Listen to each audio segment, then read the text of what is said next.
Welcome to the Every Mom is an Athlete podcast, where we believe that motherhood is inherently athletic. I see you lifting car seats, chasing toddlers, and carrying groceries one-handed while holding a baby and a coffee. Your daily life is a workout. I'm Dr. Karlie, pregnancy and postpartum expert, sports chiropractor, strength coach, entrepreneur, and mom of 3. Here you'll find solo episodes and real conversations with other moms and leading experts, so you can live your strongest, healthiest, most aligned life in motherhood. No matter how long it's been since you've had your baby, whether you're reconnecting with your body, rebuilding your strength, or just figuring out what feels good again, you're in the right place.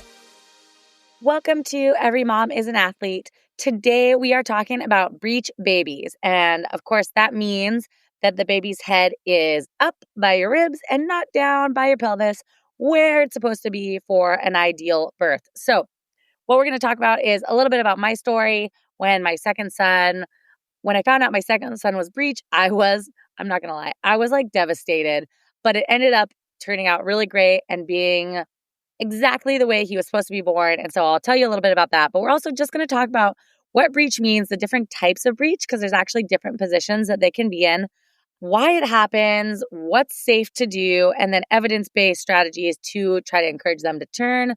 Also, I'm going to tell you some of the woo-woo things I tried because, why not? So let's get right into it. So let's start off by talking about what breech means. So like I said, that's when the baby's head is going to be up, okay, and their bum or their feet are down. But there's different types of breech. So there's frank breech, which means their bum is down first and their legs are up. Then there's complete breech, which is their butt's down first and their legs are crossed. So their legs are kind of like crossed in front of them. And then there's a footling breech, which means basically that one of their feet is down, and that's like the first thing that would like come out, if that makes sense. The thing that I always try to remind moms about is that having a breech baby is actually really common before 32 weeks. Like the baby is moving all around, they're flipping all around. So doctors, OBs, midwives, they don't really start to worry about it until around like 36 weeks, which I don't know, as a patient was sort of frustrating for me because I was like, well, shouldn't we try to get them to flip sooner? But the thing is they'll flip around over and over, up and down, whatever. And so until they're really big enough that their head weighs enough that it kind of keeps their head down, if that makes sense, once they get in that head down position, then you don't really try any of the things to flip a breech baby until you hit that like 35, 36 week mark.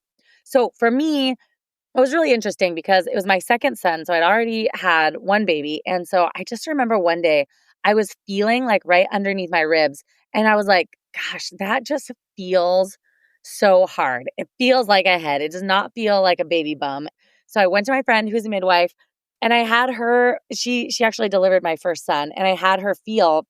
And I truly think that she knew how bad I did not want to have a C-section. And so I feel like she wanted it to not be his head. And she was like, I really think it's his bum. And later she was like, I can't believe I got that wrong. I've only gotten it wrong a couple times. I was like, it's okay. I think you were like trying to manifest it for me or something. I don't know.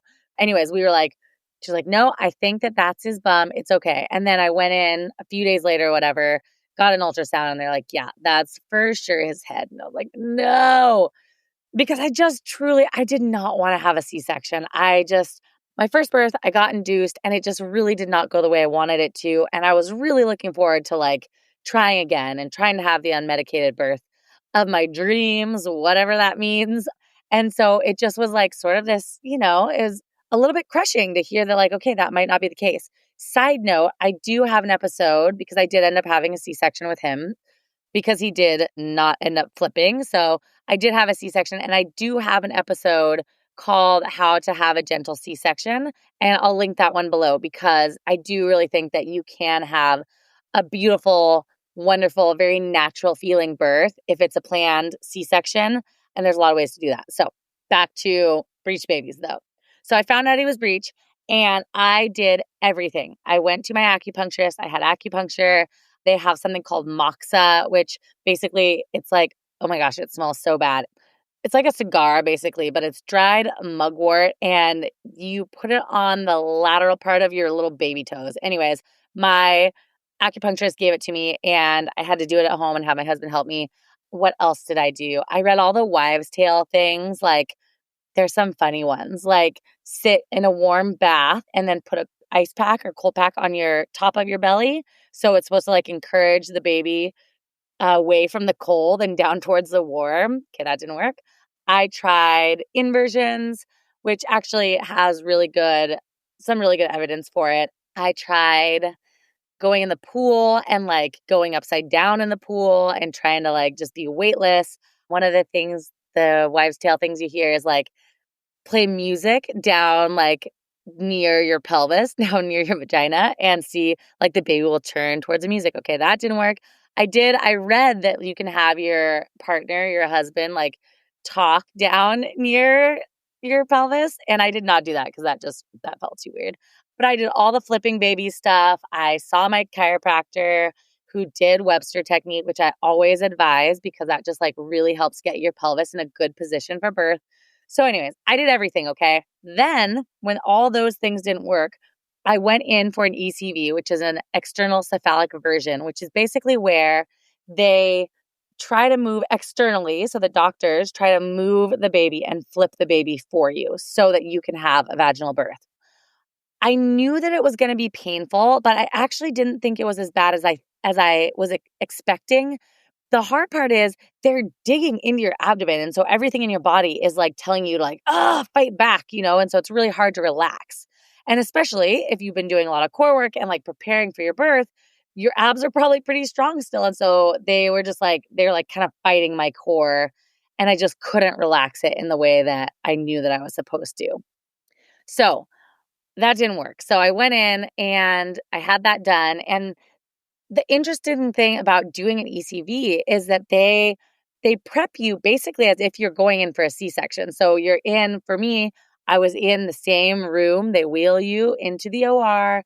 It's very similar to the C-section process, which for me was kind of comforting actually, because when I did eventually go in for my C-section, I was like, okay, this is how this goes. And it took away a lot of the fear because knock on wood, at that point I'd never had surgery. So I was pretty nervous. So that really did kind of calm my anxieties about that.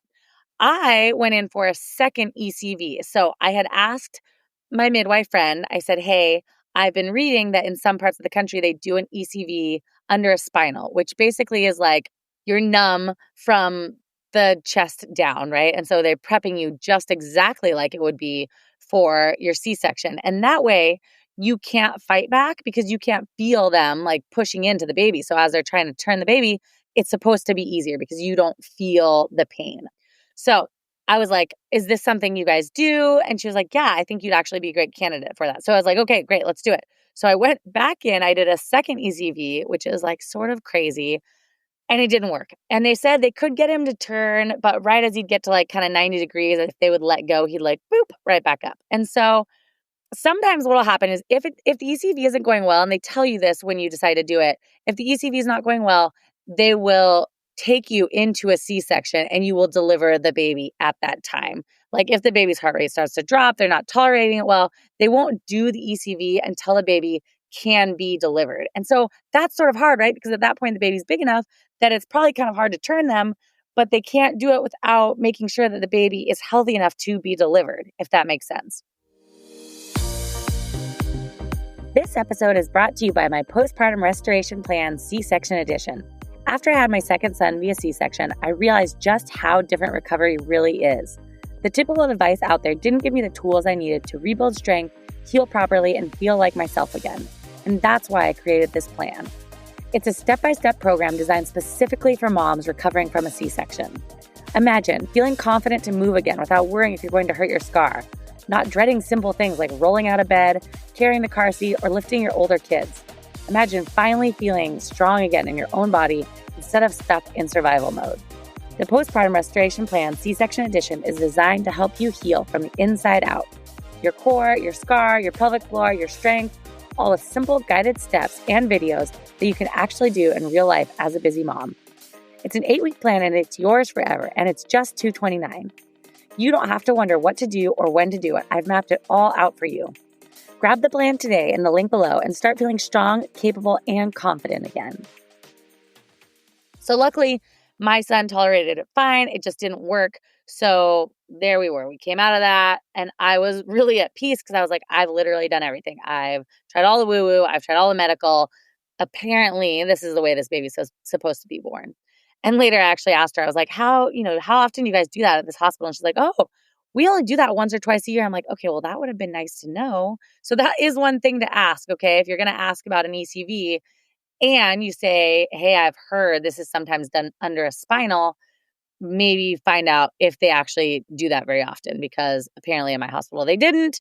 And I don't know, if I would have known that, maybe I wouldn't have tried it. I don't know.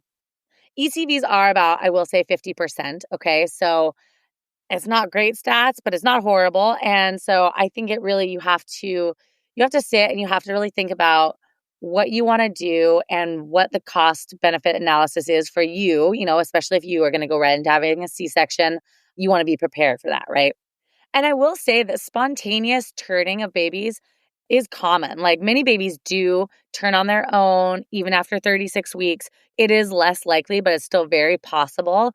I have had patients that literally their babies have turned like when they went into labor. So it's not unheard of, but it's just, you don't want to necessarily just rely on that. The other thing that's really interesting, and my OB, I had to switch to an OB once I found out the baby was breech and we were going to have a C-section from my midwife. My OB explained to me that in many countries, they still do breech vaginal births. Like, if I went up to Canada, I'm in Seattle, I could drive 3 hours, and I'm told that the midwives up there don't do it, but the OBs will. The reason, and this is from my OB, so if this is wrong, blame my OB, okay? But my OB explained to me, and I know that part of this is true, is that there were some studies done that vaginal breech birth is obviously more dangerous than regular birth where the head is down, okay? But once they went back and they looked at these studies, they realized that the percentage actually, it was less dangerous than they thought it was. But in that time, the medical schools stopped teaching it. So my OB told me that she had one day of learning about breech vaginal birth. And so she said, truly, you don't want me delivering your baby breech because I don't really know how to do it. So that to be said, many other countries still do it. But here in the United States, currently, it is not done as commonly. Now, I found out there was a doctor about 45 minutes from me that would do breech vaginal births, but I just felt like, you know what? I'm at peace with this. I believe that this is how God wants my baby to be born. And I'm not going to kick down the doors to go to another doctor, drive to another town to try to have this procedure done that maybe, while it is very natural, is a little more dangerous. And I just didn't want to take that step. So for me personally, I believe that part of the reason he was born that way is so that I can help more moms, because I truly understand it so much better. When patients come into my practice, I know how to help them recover so much better from their C-section. I mean, I built my whole C-section postpartum rehab plan after having my second son, because I realized how important it was for C-section moms to have a plan just for themselves. Like, it's just very different than a vaginal birth recovery. So I'm really grateful now that I've had every kind of birth, right? I've had an induction because I had preeclampsia and I got an epidural. Then I had a C-section because my son was breech. And then I had an unmedicated VBAC. So, girl, what you want to know? I've had all three. So sometimes women worry, what have they done wrong? What have they done wrong that this baby is in the wrong position? And I just want to encourage you that you have done nothing wrong. You didn't fail. It is a myth, right, that if your baby's breech, it's from something you did. I just want to clear that up. There's so many different reasons, right? Your baby could be breech because of the shape of your uterus. It could be from the placenta placement. It could be from the cord length. There are so many factors, many out of your control. So I just want to encourage you that it is not your fault. You did not do this, and really not to stress yourself out, because that is not going to help your overall well-being during pregnancy, right? You can do all the things. You can try and get the baby to flip, but if he or she doesn't flip, I just really encourage you to try to make peace with that and know that it's not your fault. We sometimes are not meant to know the reason that things happen and why our babies are in certain positions, right? We can never know some of them, but I think there's a certain amount of trust that we have to have in God, in the universe, in the whole beautiful process of being pregnant. For me, was a lesson in trust and letting go, because we really can't control everything, right? Especially when your baby's not in the position that you want them to be in. Again, I will mention, if you find out that your baby's breech, you might try and get into a Webster certified chiropractor. So they're just going to help align your pelvis to make sure that that baby has room to get into a good head down position. Because you can imagine if one hip is really shifted forward and one hip is really shifted back, that can just leave sort of this like oblique position for the baby to be in. And maybe they can't get into that good head down position. So if that's the case, if you haven't been seeing a chiropractor through your pregnancy, your OB or your midwife might recommend you find a Webster certified chiropractor. I will tell you, generally, I don't recommend people see a chiropractor like multiple times a week. I think that you want to see someone who can give you homework and things to work on your own, and they're not over treating you. In this instance, you might be going in every day for like a few days in a row or multiple times a week for a couple weeks because they're trying to optimize that pelvic position. And because your joints move so easily and so much, things might move, within the next day or two. And so you're trying to like really optimize that position. So that is one of the only times I will say, don't be surprised if the chiropractor's like, listen, I want you to come in every day for the next 5 days, because they're trying to really optimize your pelvic position to get that baby to turn. Okay, well, I know that was short and sweet, but I really hope that if you found out that your baby's breech, that this episode can give you some clarity, some options, and a little more peace of mind. And just remember that it's not your fault. It doesn't mean that you still can't have an amazing birth. As I mentioned, check out the episode on how to have a gentle C-section. And it also doesn't mean that you might not in the future be able to have a VBAC. In fact, you would be a great candidate for a VBAC if you had a scheduled C-section because the baby was breech, right? You didn't actually go through a trial of labor and then there was an issue. So just know that you're a great candidate for a follow-up birth if that's the case and if that's something that you want. If this was helpful, please share it with a friend or post it to Instagram stories so more moms can feel empowered through their pregnancy journey and know that they're not alone. And if you want more pregnancy and postpartum tips from me each week, hit follow on the podcast so you don't miss a thing. You've got this, and I'm cheering you on every step of the way. Until next week. Thanks for listening. Every Mom is an Athlete isn't just a podcast. It's a reminder. Motherhood is athletic, and you're still the athlete you've always been. But it's not about going back. It's about moving forward intentionally and powerfully. If this episode resonated with you, I'd so appreciate it if you'd share it with a friend, leave a quick review, or rate the show. It helps more moms to hear what they need to believe, that every mom is an athlete. See you next time.